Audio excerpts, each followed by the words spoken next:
اعوذ باللہ من الشیطان الرجیم بسم اللہ الرحمن الرحیم۔ حضرت علی رضی اللہ تعالیٰ عنہ سے روایت ہے کہ رسول اللہ صلی اللہ علیہ وسلم نے فرمایا، نعم الرجل الفقیہ ان احتیج الیہ نفع وَإِنِ اسْتُغْنِيَ عَنْهُ أَغْنَى نَفْسَهُ، کہ اللہ کے نبی صلی اللہ علیہ وسلم فرماتے ہیں کہ بہترین عالم وہ شخص ہے کہ جب لوگ اس کی طرف محتاجی کر کے آئیں تو ان کو ضرور نفع دے، اور اگر لوگ اس سے لاپرواہ ہو جائیں تو یہ بھی اپنے آپ کو بے پرواہ کر دے۔ پیغمبر کریم صلی اللہ علیہ وسلم نے دین کی عظمت کو بیان فرمایا کہ دین اور قرآن اور اسلام بے پرواہ ہے، کسی کا محتاج نہیں ہے۔ تو دین کا عالم اور دین کا رہنما وہ بھی کسی کا محتاج نہیں ہونا چاہیے۔ لوگ اگر آپ کی طرف دین سیکھنے کے لیے آتے ہیں تو ہر حال میں ان کو نفع دو، ان کی تربیت کرو، لیکن اگر لوگ آپ سے دور بھاگتے ہیں تو آپ ان کے پیچھے نہ لگیں۔ نعم الرجل الفقیہ ان احتیج الیہ نفع، بہترین عالم، نعم الرجل الفقیہ یعنی بہترین عالم، علم والا وہ شخص ہے اگر لوگ اس کی طرف ضرورت کے لیے محتاج بن کر کے آتے ہیں تو نفع دے، اگر وہ چھوڑ دیتے ہیں تو یہ بھی چھوڑ دیں۔ تو اس حدیث مبارکہ کے ذریعے سے پیغمبر کریم صلی اللہ علیہ وسلم نے دین کی عظمت کو بیان فرمایا ہے۔ تو آج کل لوگ علماء کے اوپر عجیب قسم کے تبصرے کرتے رہتے ہیں نا، یہ تو ایسا ہے کسی سے سلام بھی نہیں کرتا، یہ تو ایسا ہے کہ ہر ایک کے پیچھے لگا پڑا رہتا ہے۔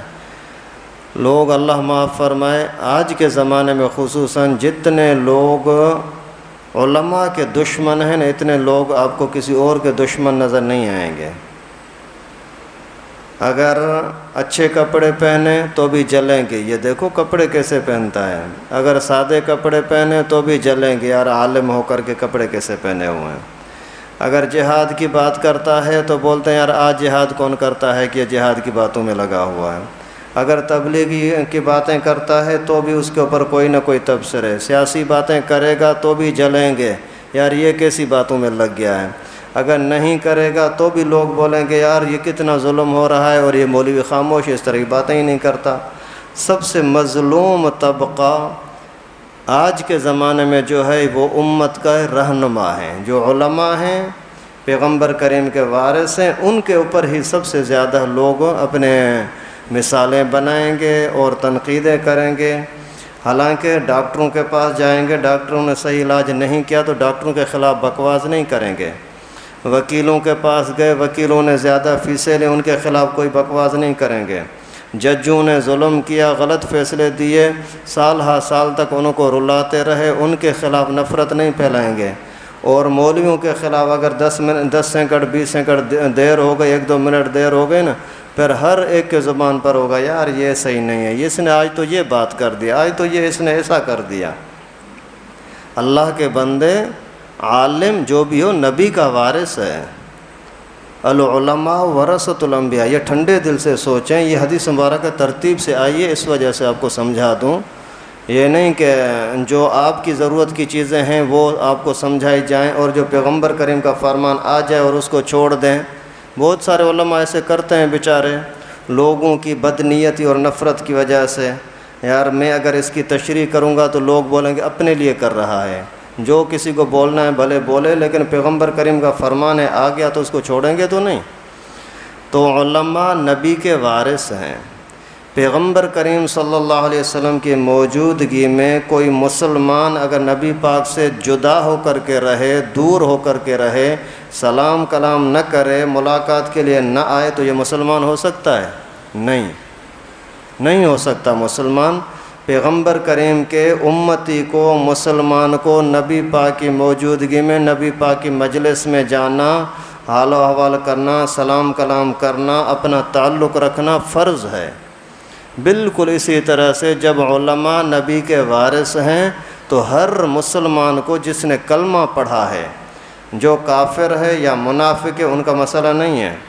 منافق اس زمانے میں بھی تھے جو کلمہ پڑھتے تھے لیکن اندر میں کفر تھا، ان کی بات نہیں ہے۔ جو بھی واقعی مسلمان بننا چاہ رہا ہے کہ میں مسلمان ہوں تو اس کو علماء کے ساتھ لازمی تعلق رکھنا پڑے گا، نہیں تو یہ مسلمان رہ نہیں سکتا۔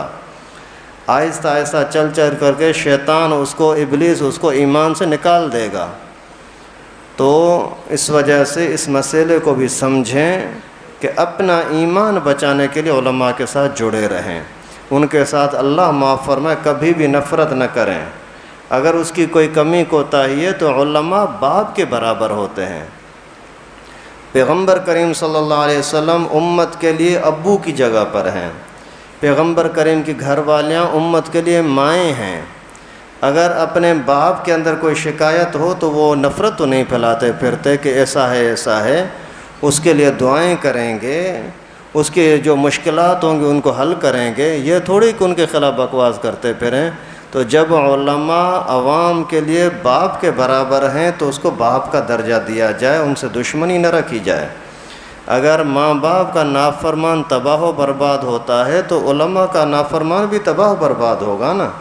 علماء نے تو یہاں تک لکھا ہے کہ ماں باپ سے زیادہ علماء کا حق ہے، ماں باپ سے زیادہ علماء کا استاذوں کا حق ہے جہاں سے آپ دین سیکھتے ہو، کیونکہ ماں باپ نے اگر بچہ جنا ہے تو ان کے اپنی مرضی سے تو نہیں ہوا، وہ تو اللہ کی طرف سے تھا، جو مقدر تھا آ گیا۔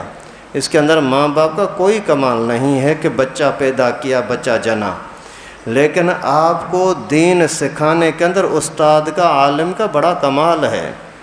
آپ کو کس کس طریقے سے سمجھا کر کے جہنم سے بچانے کے لیے، حرام سے بچانے کے لیے، ناجائز کاموں سے بچانے کے لیے ان بیچاروں نے محنت کی اور آپ کو جنت کا حقدار بنانے کی کوشش کی۔ آپ کو نماز سکھا کر کے، کلمہ سکھا کر کے، وضو سکھا کر کے یہ سارے کام کیے، سارے مفت میں۔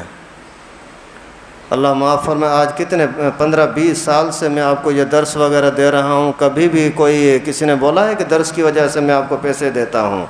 نہ ہی لینا جائز سمجھتے ہیں، نہ ہی دینا کوئی اس طرح کے ماحول ہوتا ہے، صرف اللہ کی رضا کے لیے۔ باقی یہ تنخواہیں وغیرہ یہ شریعت کا حکم ہے، اس کے لینے کے اندر کوئی منع نہیں ہے۔ اس کے اندر بھی میں اپنی بات نہیں کر رہا، ویسے کہیں بھی دیکھو اماموں کے ساتھ جتنا بڑا ظلم ہوتا ہے اتنا کسی کے ساتھ نہیں ہوتا۔ عام گھٹیا ترین جو مزدور ہوتا ہے اس کی تنخواہیں بھی دیکھو اور اماموں کی تنخواہیں دیکھو۔ یہ صرف کمیٹی کا مسئلہ نہیں، پورے ہر جماعتی کا مسئلہ ہے۔ سب سے پہلے نمبر پر اگر ناانصافی ہوتی ہے تو مجرم کمیٹی ہوگی، کسی بھی مسجد کی ہو، کہاں بھی ہو۔ اور اس کے بعد پھر سب نمازوں کی ضرورت ہوگی۔ اگر پنکھا نہ چلے ہر ایک چلائے گا یار پنکھا نہیں چلتا۔ اگر آپ کے امام کی، باپ کی، استاد کی اگر ضرورتیں وہ پوری نہیں کرتے تو اس کا حساب کتاب اللہ تعالیٰ کو دینا نہیں ہوگا۔ اور جا کر کے کوئی بھی بندہ اپنے اماموں سے پوچھتا ہے کہ بھائی آپ کو کوئی تکلیف ہے نہیں ہے، آپ کی کوئی ضرورتیں ہیں نہیں ہیں، آپ کا معاملہ ٹھیک چل رہے ہیں نہیں چل رہے۔ اگر کوئی خادم رکھا ہے 5 سے 10 ہزار روپے تنخواہ، آج کل کیا ہوتا ہے 5-10 ہزار میں؟ اگر کوئی مؤذن ہے وہ بیچارے اللہ کے لیے خاموش رہتے ہیں تو آپ ان کے اوپر ظلم کرتے پھر اس کا حساب کتاب دینا نہیں ہوگا۔ اس سے بڑا اور ظلم کیا ہوگا یار؟ جو روحانی باپ ہو، عالم دین ہو، اس کے ساتھ اس طرح کی ناانصافی، تو پھر گھر کے اندر برکتیں کہاں سے آئیں گی؟ یہ صرف ٹھنڈے دل سے سوچنے کی باتیں ہیں، صرف یہ نہیں کہ میں کوئی آپ کو نعوذ باللہ کسی کی طرفداری کر رہا ہوں یا کیا۔ حدیث مبارکہ کی تشریح کے اندر کسی بھی علماء سے جا کر کے پوچھیں، علماء سے، تو اگر یہ ان میں سے ایک بھی کوئی بات کہتا ہے کہ یہ نامناسب یا غلط ہے تو جو بھی میری سزا ہو میں بھگتنے کے لیے تیار ہوں۔ یہ شریعت کا تقاضا ہے، شرعی مسائل ہیں جو میں نے آپ کو بتائے، ان چیزوں کا خیال رکھیں بھائی۔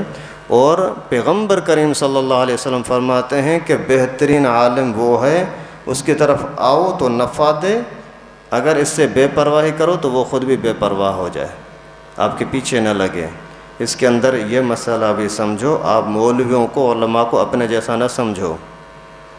پیغمبر کریم صلی اللہ علیہ وسلم کو امتی لوگ اپنے جیسا سمجھیں تو حرام، تو نبی کے وارثوں کو بھی اپنے جیسا نہ سمجھیں، یار چلو چلو ابھی اس کو یہ ہلکا پھلکا کام یہ اسی کے کھاتے میں لگا دیتے ہیں، نہیں، ان چیزوں کا بھی خیال رکھیں، اور جو اللہ تعالیٰ نے ان کو حق دیا ہے وہ حق دو، اگر اسی حق کے اندر عزت، ادب، احترام، شان، تعلق رکھنا، اس حق کے اندر اگر آپ کوتاہی کرتے ہیں تو قیامت کے دن حق کھانے والے، حق دبانے والے ظالموں کے اندر ان کا بھی شمار ہوگا۔